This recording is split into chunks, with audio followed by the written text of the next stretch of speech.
اس لیے وہ پرفیوم کو خفیہ خانے میں چھپا کر رکھ رہی تھی۔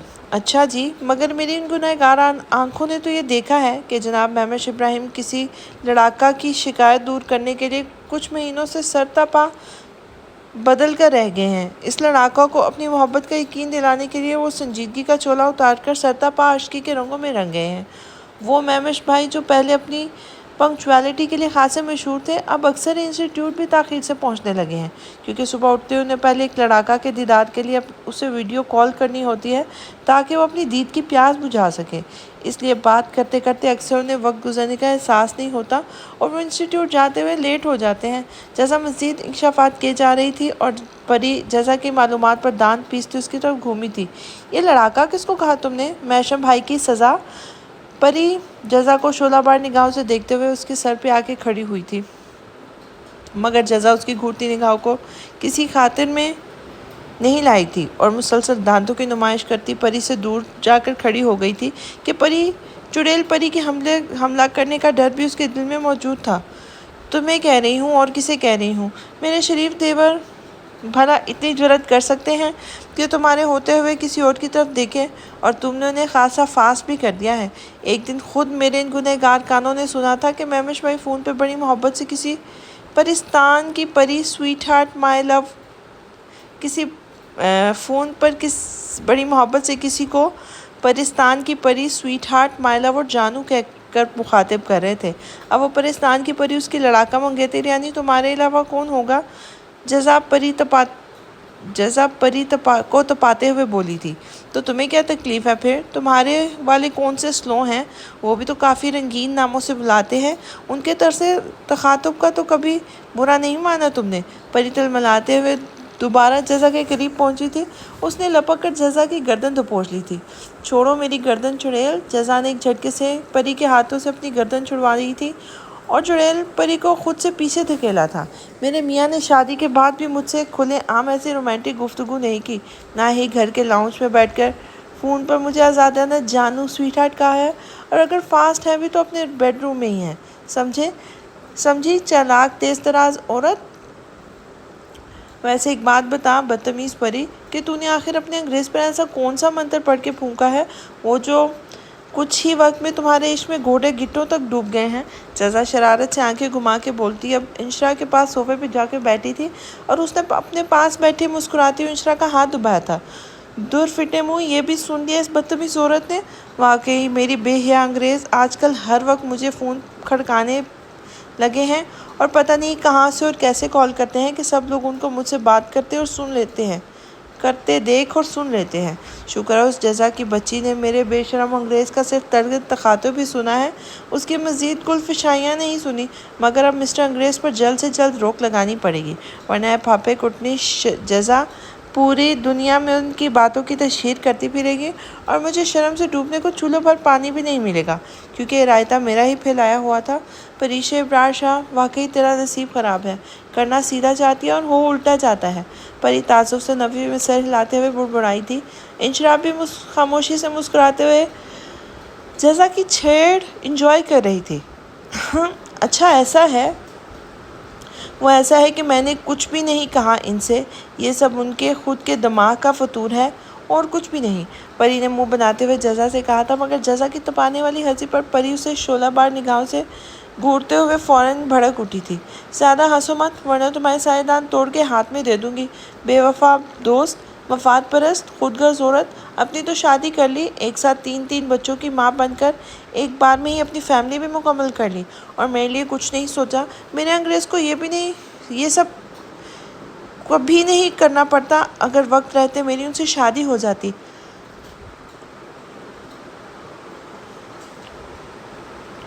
مگر عین وقت پر روپوش ہو کر وہ بھی تم نے نہیں ہونے دی۔ اب بیچارے میرے انگریز مجھ سے ایک ذرا سی بات کر لیتے ہیں تو کون سا گناہ ہو جاتا ہے، لیکن تجھے اس پر بھی تکلیف ہے، اور یہ کیا تانے دے رہی ہے کہ میں نے اپنے انگریز پر منتر پڑھ کے پھونکا ہے؟ اگر تجھے لگتا ہے نا تو ہاں، پھونکا ہے میں نے ان پر منتر، مگر وہی والا جو تو نے بچپن میں اپنے انگریز پر پڑھ کے پھونکا تھا، جس کی وجہ سے وہ آج تک باولے ہوئے تیرے آگے پیچھے گھومتے پھرتے ہیں۔ پری نے ناک پھلا کر جزا کو لتاڑ کے رکھ دیا تھا۔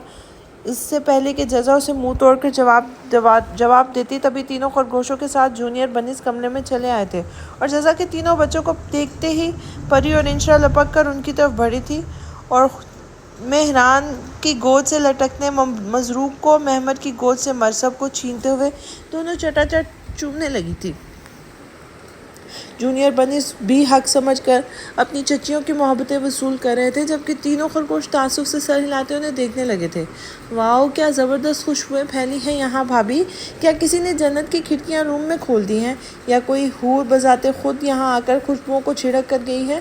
محمد آنکھیں بند کر کے گہری سانس لے کر روم میں پھیلی خوشبو اپنے اندر اتارتے ہوئے بولا تھا، مگر جیسے اس نے آنکھیں کھولی تھی، سامنے ہی اپنی تینوں خطرناک بھابھیوں کی خطرناک گھورتی نگاہوں کو دیکھ کر وہ گڑبڑا کر رہ گیا تھا۔ وہ میرا مطلب تھا، میں تو بس خوشبو کی تعریف کر رہا تھا۔ اور یہ کیا ہے؟ یہ تو آپ کی کھلی نا انصافی ہے پری بھابھی، انشرا بھابھی، یعنی حد ہو گئی یار۔ اپنے شوہروں کی شکل والوں کو آتے ہی دونوں نے چیل کی طرح جھپٹ لیا اور ہمارے پرنسس کی طرف دونوں میں سے کسی نے نظر اٹھا کے بھی نہیں دیکھا۔ ایک کام کریں جزا بھابھی، یہ لے جونیئر محشم بھائی کو آپ لے لیں، آپ کا جوڑا بھی پورا ہو جائے گا۔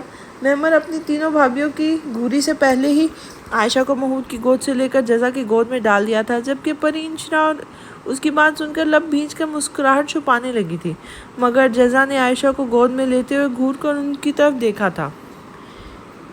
یہ کیا تم سب نالائقوں نے میرے بچوں کو ان کی شکلوں کی بنیاد پر بانٹ رکھا ہے؟ خبردار جو کسی نے ان تینوں کو اس طرح کی درجہ بندی کی تو مجھ سے برا کوئی نہیں ہوگا۔ پیار کرنا ہے تو تینوں سے کرو، ورنہ مت کرو۔ دیکھو میری بچی کیسی ٹکر شکل دیکھ رہی ہے پری اور انشرا کی، اور ان دونوں نے ایک نظر میری بیٹی کو دیکھا بھی نہیں۔ جزا نے منہ بناتے ہوئے کہا تھا اور جھک کر اپنی خوبصورت بیٹی کے گال کو چوما تھا، جو اپنی خوبصورت براؤن آنکھوں کو پٹپٹاتے ہوئے چچیوں کی گود میں موجود بھائیوں کو دیکھ رہی تھی۔ شکر ہے میرے بیچارے بھائی نہ صحیح ان کی کاربن کاپی کو تو بھابھی پیار کرتی ہیں، ورنہ مجھے لگا تھا ہمارے بھائی کی سزا میں کہیں پرنسس بھی شامل نہ ہو جائے۔ محمد نے اپنے پاس کھڑی محمود کے کان میں سرگوشی کی تھی۔ اگر بھابھی میری پرنسس سے محبت نہ بھی کرتی تو میں اپنی عائشہ کو ماں کے پیار کی کمی نہیں ہونے دینی تھی۔ اپنی پرنسس کے لیے ماما کا انتظام میں خود کر لیتا، کسی اچھی سی ماں سے شادی کر لیتا، پھر چاہے بعد میں مجھے بھائی سے کتنے ہی جوتے کھانے پڑتے، مگر اپنی پرنسس کے لیے میں یہ بھی برداشت کر لیتا۔ محمود فل آن جوش میں بولا تھا اور اس کے پاس کھڑا مہران نے آنکھیں سکیڑ کر اسے غور سے دیکھا تھا۔ نہ کر میرے بھائی، ورنہ ابھی لینے کے دینے پڑ جائیں گے۔ بھائی تو بعد میں جوتے ماریں گے، مگر بھابھی نے اگر سن لیا نا تو بھائی سے پہلے تجھے مار کر گنجا کر دیں گی۔ محمد نے محمود کے کندھے کو تھپتھپاتے ہوئے اس کے جوش کو جھاگ کی طرح بٹھا دیا تھا۔ محمد بنی، تم یہ محمود بنی کے کان میں کیا خسر پسر کر رہے ہو؟ ہماری برائیاں کر رہے ہو کیا؟ اپنے بالوں کے ساتھ کھیلتے ہوئے مضروب کو پیار کرتی پری کی نظر جیسے ہی تینوں خرگوشوں پر پڑی تھی، اس نے مشکوک انداز میں انہیں گھورتے ہوئے پوچھا تھا۔ کچھ نہیں بھابھی، پری بھابھی، بچے جذباتی ہو گئے۔ آج آپ کی اور انشرا بھابھی کی شادی کی ڈیٹ فکس ہو رہی ہے نا، تو اپنے محمد اور محمود کو بھی شادی کا شوق چرایا ہے، اور محمود نے تو کچھ زیادہ ہی تابلہ ہو رہا ہے۔ یہ اپنی پرنسس کے لیے اچھی سی ماں لانے کی پلاننگ کر رہا ہے۔ محمد سے پہلے ہی مہران نے ان دونوں کا بھانڈا عین چوک پہ پھوڑا تھا۔ عین چوراہے پر پھوڑ کر محمود اور محمد کو سٹپٹانے اور جزا کو بھڑکنے پر مجبور کر دیا تھا۔ اچھی سی ماں سے کیا مطلب ہے تمہارا؟ ہاں، یعنی میں اچھی ماں نہیں ہوں؟ کیوں محمود؟ اور میں اچھی ہوں یا بری، مگر ابھی زندہ سلامت ہوں اپنے بچوں کی دیکھ بھال کے لیے، اس لیے میرے بچوں کے کندھے پر رکھ کر بندوق مت چلاؤ۔ بہت شوق ہو رہا ہے نا تمہیں شادی کا؟ ابھی رکو، کہتی ہوں تمہارے بھائی سے کہ ان تینوں کے لیے 3 لیڈی خرگوش ڈھونڈ کر جلد سے جلد تمہارے بھی ہاتھ پیلے کر دیں، تاکہ ایک ہی بار سب سے نپٹ جائے۔ ناک پھلا کے بولتی ہوئی جزا اپنی جگہ سے اٹھ کھڑی ہوئی تھی اور عائشہ کو گود میں لے کر باہر کی طرف بڑھ گئی تھی، جبکہ ان کی دھمکی سن کر تینوں خرگوش بھوکلاتے ہوئے جزا کے پیچھے بھاگے تھے۔ پیچھے کھڑی پری اور انشرا ان تینوں کی حالت پر زور سے ہنستی ہوئی دونوں خرگوشوں کو لے کر خود بھی باہر نکل گئی تھی۔ 2 دن سے سارا کی بھوک ہڑتال اور آنسو دیکھ کر ولید کے ضبط کی انتہا ہو چکی تھی۔ پورے 2 دن سارا نے شوہر کو اس بات کے لیے قائل کرتے گزارے تھے کہ محشم ہی ان کی ناز و پلی بیٹی کے لیے سب سے بہتر لڑکا ہے۔ ولید کو بھی یوسف کی اس بیٹے سے بہت محبت تھی، مگر وہ اس کی محبت میں اپنی بیوی کی طرح شامی کی محبت میں اندھا نہیں ہوا تھا۔ اسے پتا تھا اس کی بچی بہت چھوٹی ہے، مگر پھر بیوی کے مسلسل 2 دن کی بھوک ہڑتال اور آنسوؤں کے سامنے وہ بے بس ہو گیا تھا۔ پھر 2 دن بعد ہی وہ دل کڑا کر کے جھجکتے ہوئے اپنے دادا دادی کے پاس چلا آیا تھا۔ دادا دادی ویسے تو گاؤں میں ہوتے تھے، مگر ولید نے پنڈی شفٹنگ کے بعد انہیں اپنے پاس ہی روک لیا تھا۔ وہ بھی پوتے کی تنہائی کے خیال سے اس کے پاس رہنے لگے تھے۔ ولید ان سے بات کرنے ان کے روم میں آیا تھا اور دروازہ نوک کرنے کے بعد اندر سے اجازت ملنے پر وہ روم میں داخل ہو گیا تھا۔ سامنے ہی دادا جان کسی سے فون پہ بات کرتے اور دادی جان بیڈ پہ بیٹھی تسبیح پڑھ رہی تھی۔ السلام علیکم۔ ولید دونوں کو سلام کرتے ہوئے سامنے ہی دادا جان کے پاس صوفے پہ بیٹھ گیا تھا۔ دادا جان نے پوتے کو دیکھ کر بات سمیٹتے ہوئے کال بند کی تھی اور پوتے کی طرف متوجہ ہوئے تھے۔ خیریت پتر، پریشان لگ رہا ہے، کیا بات ہے؟ دادا نے ولید کا متفکر چہرہ دیکھتے ہوئے اس کے کندھے پہ ہاتھ پھیلاتے ہوئے دوستانہ لہجے میں کہا تھا۔ دادا جان، مجھے آپ سے بہت ضروری بات کرنی ہے، ولید جھجکتے ہوئے بولا تھا۔ اس کی سمجھ میں نہیں آ رہا تھا کہ بات کیسے شروع کرے۔ جو بھی کہنا ہے بے جھجک کہو۔ سہیل کے بعد اب میں دادا ہونے کے ساتھ تمہارا باپ بھی ہوں، اس لیے جیسے تم اپنے باپ سے اپنے دل کی بات کرتے تھے مجھ سے بھی کہہ سکتے ہو۔ دادا ولید کے دادا نے اس کی جھجک سمجھ کے اسے حوصلہ دیتے ہوئے بولے تھے۔ دادا جان، مجھے آپ سے اور دادی جان سے جزا کے متعلق بات کرنی ہے۔ میں جو کہوں گا آپ دونوں سے ٹھنڈے دل و دماغ سے سنیے گا۔ اصل میں دادا جان، میں نے اور سارا نے جزا کی پیدائش سے پہلے یہ سوچ رکھا تھا کہ اگر ہمارے ہاں کوئی بیٹی ہوگی تو اسے یوسف بھائی کے بڑے بیٹے سے منسوب کر دیں گے، کیونکہ سارا سمیت مجھے اس بچے سے بہت محبت ہے۔ پھر اللہ نے ہماری سن لی اور جزا پیدا ہو گئی۔ ابھی جزا بس 5 سال کی ہے، مگر اس کے لیے ابھی سے میرے کچھ ایک دوستوں کے سوا خاندان کے بھی کچھ لوگوں سے دستے سوال دراز کرنے لگے ہیں، مگر میں یہ سارا بالکل نہیں چاہتے کہ ہم جزا کے لیے کسی اور کے بارے میں سوچیں، اور نہ ہی ہم یہ چاہتے ہیں کہ بنا کسی ٹھوس بنیاد کے ہم کسی کو بھی مایوس کر کے اس کے ساتھ اپنے تعلقات خراب کریں۔ اس لیے ہم دونوں چاہتے ہیں کہ باضابطہ طور پر اس بات کا اعلان کر دیا جائے کہ ہماری جزا یوسف بھائی کے شامی سے منسوب ہے۔ سب لوگوں کے علم میں یہ بات آ جائے گی اور جو لوگ جزا کے طلبگار ہیں وہ بھی خود سے ہی خاموش ہو جائیں گے، اور یہ سارا کے بھانجے سے والہانہ محبت کی انتہا ہے کہ وہ چاہتی ہے کہ جزا اور یوسف بھائی کے بڑے بیٹے کا جلد از جلد نکاح ہو جائے۔ ہم ان دونوں کو ایک مضبوط تعلق کی ڈور میں باندھنا چاہتے ہیں۔ میں جانتا ہوں جزا ابھی بہت چھوٹی ہے اور اتنی سی عمر میں اس کے نکاح پر آپ کو اعتراض ہوگا، مگر دادا جان یہ سارا کی شدید خواہش ہے۔ ولید نے ڈرتے ڈرتے دادا جان کو بتایا تھا۔ اس کے دادا ایک پل کو پوتے کی بات سن کے چپ رہ گئے تھے۔ پتر، ہمارے ہاں چھوٹی چھوٹی عمروں میں شادی رشتے جوڑنا نکاح ہونا عام سی بات ہے، مگر ہماری جزا ہمارا خون ہے، ہمارے اکلوتے پوتے کی اکلوتی بیٹی ہے، ایک عزت دار مسلم خاندان سے تعلق رکھتی ہے۔ بے شک میں اتنا تنگ نظر کبھی نہیں رہا۔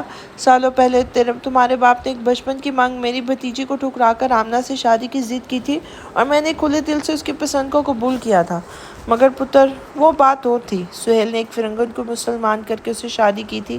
آمنہ ایک غیر مذہب کو چھوڑ کر حلقہ اسلام میں داخل ہوئی تھی، لیکن جزا الحمدللہ ایک مسلمان خاندان سے تعلق رکھتی ہے۔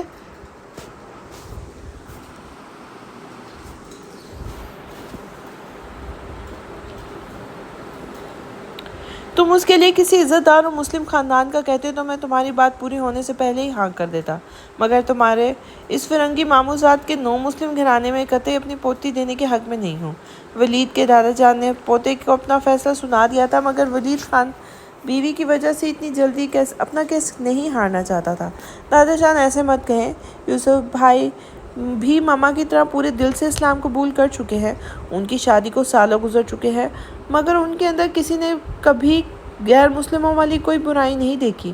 اگر ایسا ہوتا تو بابا زارا بھابھی کو ان سے نہیں بیاہتے۔ زارا بھابھی میری سالی بننے سے بھی پہلے یوسف بھائی کے نکاح میں ہیں اور خود ایک مسلم عورت ہیں۔ یوسف بھائی بھلے ہی ایک مسلم خاندان میں پیدا نہیں ہوئے، مگر جب سے وہ دائرہ اسلام میں داخل ہوئے ہیں انہوں نے اپنے ہر عمل سے ثابت کیا ہے کہ وہ ایک بہت اچھے مسلمان ہیں۔ دادا جان وہ حافظ قرآن ہیں اور انہوں نے اپنے 3 بیٹوں کو بھی حفظ کروایا ہے۔ میرے خیال میں جس دل میں قرآن اترا ہوتا ہے اس پر شیطان غلبہ پا ہی نہیں سکتا۔ پلیز دادا جان مان جائیں، سارا کو اپنے بھانجے سے بے حد محبت ہے۔ پاپا یوسف بھائی سے بہت پیار کرتے تھے۔ زہرا بھابھی کے یوسف بھائی سے شادی بھی خود پاپا نے کروائی تھی، اور ماما بھی اپنے بھتیجے پر جان نثار کرتی تھی، ان سے بہت محبت کرتی تھی۔ خود میشم اور یوسف بھائی بھی مجھے بہت عزیز ہیں۔ اور کیا آپ جانتے ہیں دادا جان کے پاپا کی بھی یہی خواہش تھی۔ جس وقت ان کا انتقال ہوا یوسف بھائی سارا جزا سب ان کے پاس تھے، تو سب کی موجودگی میں انہوں نے یوسف بھائی کا ہاتھ جزا کے سر پر رکھا تھا۔ اس بات سے آپ اندازہ لگا لیں کہ وہ یوسف بھائی پر کتنا اعتماد کرتے تھے کہ انہوں نے اپنی پوتی کے لیے ان کے خاندان کو چنا تھا۔ پلیز اپنے مرحوم بیٹے کی خواہش کو رد نہ کریں دادا جان، ولید نے لجاجت سے کہتے ہوئے دادا کے ہاتھ تھام لیے تھے۔ تبھی وہ بے بسی سے اپنے سامنے بیٹھی شریکیات کو دیکھنے لگے تھے، جنہوں نے اس بات میں سر ہلا کر شوہر کو اپنی رضامندی دینے کا اشارہ کیا تھا۔ ٹھیک ہے پتر، اگر یہ سہیل کی بھی خواہش تھی تو اب میرا اعتراض کوئی معنی نہیں رکھتا، مگر ایک بات یاد رکھنا، ولید کے جس شخص کے گھر تم نے اپنی بیٹی دے رہی ہے وہ نو مسلم شخص ہے۔ اس کے دل میں دین واقعی موجود ہے یا نہیں یہ اللہ جانتا ہے، لیکن تم دعا کرنا زندگی کے کسی حصے میں بھی تمہیں اس فیصلے پر پچھتانا نہ پڑے۔ ولید کے دادا نے اپنی رضامندی دے دی تھی، جس پر وہ ان کے ہاتھ چومتا ہوا بیوی کو خوشخبری سنانے چلا گیا تھا۔ ضیاء صاحب کے بڑے سے سرکاری بنگلے کے سجے سجائے خوبصورت لاؤنج میں ضیاء صاحب اور ابرار صاحب کے ساتھ زرار صاحب کی فیملی کے علاوہ سرفراز صاحب موجود تھے، اور ساتھ ہی خواب نگر کے تینوں شہزادے بھی خوبصورت مسکراہٹ چہروں پر سجائے پورے تمطراق کے ساتھ سب کے بیچ موجود تھے۔ وہ سب آپس میں خوشخبریوں میں مصروف تھے کہ تبھی خواب نگر کے تینوں شہزادوں کی شہزادیاں اپنی اپنی گود میں موجود مذروق مرثب اور عائشہ کو لیے لاؤنج میں چلی آئی تھیں۔ ان تینوں کے اندر آتے ہی خوشبو کا ایک تیز اور خوشگوار جھونکا تھا، جسے محسوس کرتے ہوئے دو شہزادوں نے ایک پل کو آنکھیں موندتے ہوئے اس دلفریب خوشبو کو اپنی سانسوں میں اتارا تھا۔ پھر آنکھوں کھولتے ہی دونوں کی بے قرار نظریں فوراً داخلی دروازے کی طرف اٹھی تھیں اور سامنے کھڑی اپنی شہزادیوں پر جم سی گئی تھیں، جبکہ ان تینوں میں سے سب سے خوبصورت گہری اور اداس آنکھوں والے شہزادے نے غلطی سے بھی اوپر دیکھنے کی جرات نہیں کی تھی، کیونکہ وہ کچھ دیر پہلے وہ اپنی بے اختیاری کا انجام دیکھ چکا تھا۔ اس کی اداسی اور خاموشی اس کے بالکل سامنے کھڑی اس کی شہزادی نے بھی شدت سے محسوس کی تھی، اور بغور اس کی جھکی ہوئی نظروں کو دیکھا تھا۔ پلین میرون کلر کی چائنیز کالر شرٹ کے ساتھ بلیک جینز اور پیچ کلر کی کالی پٹی والی کوٹ میں اپنے گولڈن براؤن بالوں کو جیل سے ایک طرف سیٹ کر کے نیچے نظروں کے ساتھ بیٹھا آج لگ ہی اتنا خوبصورت رہا تھا کہ ان 10 مہینوں میں پہلی بار اس اداس آنکھوں والے شہزادی کی اداسی کو دیکھ کر اس ظالم شہزادی کا دل اس کے پہلو میں بہت زور سے دھڑکا تھا۔ اس کے سرخ و سفید چہرے پر چمکتے سیب جیسے گال جو اس کی کلین شیو چہرے پر بہت حسین لگتے تھے، اس وقت نہ جانے کس احساس سے مزید سرخ ہو رہے تھے۔ سامنے کھڑی اس کی شہزادی اپنے اس بے حد خوبصورت شہزادی کی خوبصورتی میں جیسے کھو سی گئی تھی۔ اس کا دل تڑپ تڑپ کر گواہی دے رہا تھا کہ اس اداس آنکھوں والے شہزادی کی اداسی کی اصل وجہ وہ خود تھی۔ اسی احساس نے اسے مضطرب سا کر دیا تھا۔ وہ نہ جانے کب تک خاموش کھڑی اپنے خوبصورت سے شہزادے کو دیکھتی کہ پری کی آواز پر چونک گئی تھی۔ السلام علیکم۔ پری نے سب کو سلام کیا تھا، جس کا جواب سب نے کورس میں دیا تھا۔ پھر اس نے ایک تارانہ نظر پورے لاؤنج میں دوڑائی تھی۔ بائیں طرف بڑے سے 7 سیٹر صوفے پر ضیاء صاحب، ابرار شاہ، زرار صاحب، سرفراز صاحب بیٹھے تھے، اور ان کے برابر والے صوفے پر ضیاء الدین اور اس کے بعد محشم کے بالکل ساتھ مہمش اور محضب تھے۔ ساری خواتین ان کے بالکل سامنے ہی دائیں طرف پڑے صوفوں پر بیٹھی تھی۔ پری سب کا جائزہ لیتے ہوئے مرزوق کو گود میں لے کر دائیں طرف بیٹھی شبانہ بیگم کے پاس چلی گئی تھی۔ شبانہ بیگم اور بیگم ضیاء بالکل آمنے سامنے پڑی سنگل صوفے پر بیٹھی تھی، اور ان کے بیچ پڑے دوسرے 7 سیٹر صوفے پر پلوشہ اور انشرا کی امی بیٹھی تھی۔ پری کے پیچھے پیچھے اجازہ اور نروس سے انشرا بھی جا کر اپنی ممی کے پاس بیٹھ گئی تھی۔ پری نے پلوشہ کے ساتھ نشست سنبھالتے ہی ذرا کی ذرا سامنے بیٹھے اپنے ساحر انگریز کو دیکھا تھا، جو پینٹ اور بلیک شرٹ پہ چاکلیٹ براؤن کالی پٹی والی اسٹائلش کوٹ پہنے نظر لگ جانے کی حد تک خوبصورت لگ رہا تھا، اور پری کی آنکھوں میں اسے دیکھ کر واضح ستائش اتر آئی تھی۔ تبھی زیر لب ماشاءاللہ کہتے ہوئے اس کے لب بے اختیار خوبصورت انداز میں مسکرانے لگے تھے۔ مہمش کی بھی بے چین نظر اپنے ساتھ بیٹھی اپنی پرستان کی پری پر تھی، جو گرین کلر کے شرارے میں اپنے کھلے خوبصورت بالوں کے ساتھ اتنی خوبصورت لگ رہی تھی کہ وہ سب کی موجودگی میں بھی اپنی آنکھوں کو لگام نہیں دے پا رہا تھا۔ کچھ ایسا ہی حال اس کے پاس بیٹھے انشرا کے انگریز کا بھی تھا۔ انشرا بھی اپنے انگریز کی بےتاب نظروں کے حصار میں خود کو محسوس کرتے ہوئے گھبرا رہی تھی، جو سب لوگوں کی موجودگی کا لحاظ کے بنا ساکھ کر بیٹھا اسے ہی دیکھ رہا تھا۔ جزا اور اپنی ماں کے پاس صوفے پہ بیٹھے ہوئے انشرا بھی اپنے جھمکوں سے کھیلتے ننھے مرسب کی آڑ لے کر چور نظروں سے بیٹھے اپنے شہزادے کو دیکھا تھا، جس نے بلیو جینس پہ وائٹ ٹی شرٹ اور ایکوا بلیو کلر کا کوٹ پہنا ہوا تھا۔ انشی، یہ اتنا تیز پرفیوم کیوں لگایا تم نے؟ انشا کی امی بیٹی کے بیٹھتے ہی اسے گھرکتے ہوئے دھیمی آواز میں بولی تھی۔ انشا کو کچھ مت کہیں آنٹی، یہ آپ کی دوسری طرف جو خاتون بیٹھی ہے، یہ خوشبوؤں کی برسات انہوں نے سب کے اوپر کی ہے، مجھ پر، پلوشا آپی پر اور انشا پر بھی۔ آپ جانتی تو ہیں کہ خوشبو کی کتنی دیوانی ہے یہ جواب جزا نے سارے دانتوں کی نمائش کرتے ہوئے دیا تھا، اور پری کا نام سن کر عائشہ کی امی کے تاثرات بدل گئے تھے۔ انہیں اپنی بیٹی کی نٹکھٹ سی جیٹھانی بہت پسند تھی، تبھی انہوں نے مسکراتے ہوئے پری کو دیکھا تھا، جبکہ پری نے خود کو خاتون کہے جانے پر جزا کو گھور کر دیکھا تھا، اور پھر اپنی گود میں بیٹھے ننھے مجروح کو سامنے ٹیبل پر رکھا چاکلیٹ اٹھا کر کھانے لگی تھی، کھلانے لگی تھی جو مہمانوں کی توازوں کے لیے ناشتے کے لوازمات کے ساتھ رکھا گیا تھا۔ بھائی کو کیک کھاتا دیکھ کر انشا کی گود میں موجود مرسب اور جزا کی گود میں موجود جونیئر میشم بھی مچل کر اتر گئے تھے۔ تبھی انشا اور جزا کو بھی پلیٹ میں تھوڑا سا کیک لے کر ان دونوں کو کھلانا پڑا تھا۔ کیا کروں بیٹا، میں تو تنگ ہوں اس لڑکی سے، یہ ناہنجار میری ایک نہیں سنتی، اپنی اس دیوانگی کے پیچھے باپ کا اتنا پیسہ ضائع کرتی ہے۔ ہزاروں بار منع کر چکی ہوں کہ اتنی تیز خوشبو مت لگایا کرو، مگر مجال ہے جو کسی بات پر بھی کان دھر لے۔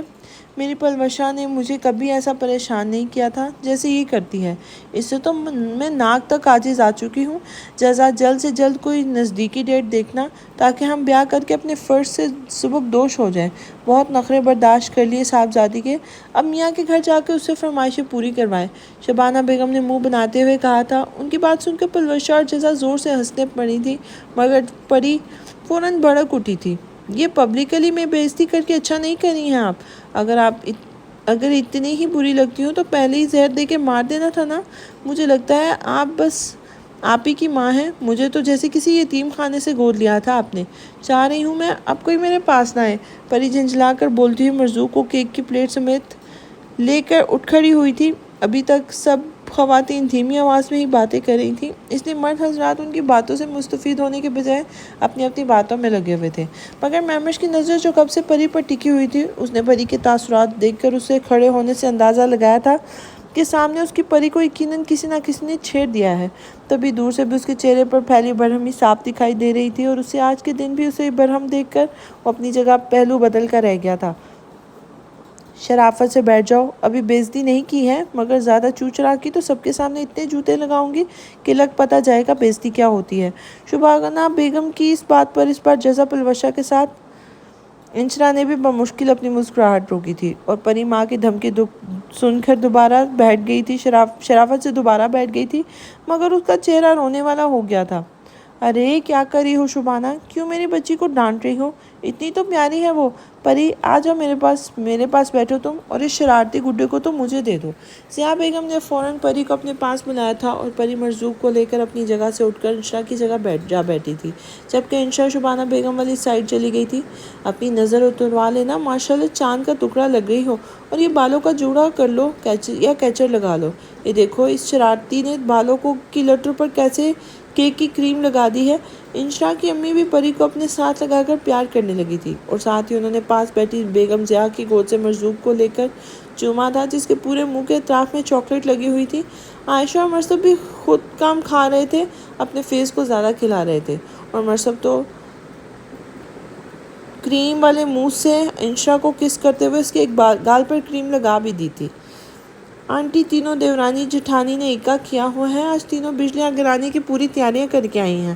ہمارے انشا اور جزا کو دیکھیں ذرا، کتنی خوبصورت خواب نگر کے شہزادے ہیں نا، اللہ نے اتنی پیاری شہزادیاں بھی ان کے نصیب میں لکھی ہیں، اور مجھے لگتا ہے کہ مستقبل میں خواب نگر کا نام بدل کر روپ نگر رکھنا پڑے گا، پلوشا نے مسکراتے ہوئے کہا تھا، اور اس کی بات سن کر جزا اور انشا مسکرا دی تھی، جبکہ پری کی گردن فخر سے کچھ زیادہ ہی اکڑ گئی تھی۔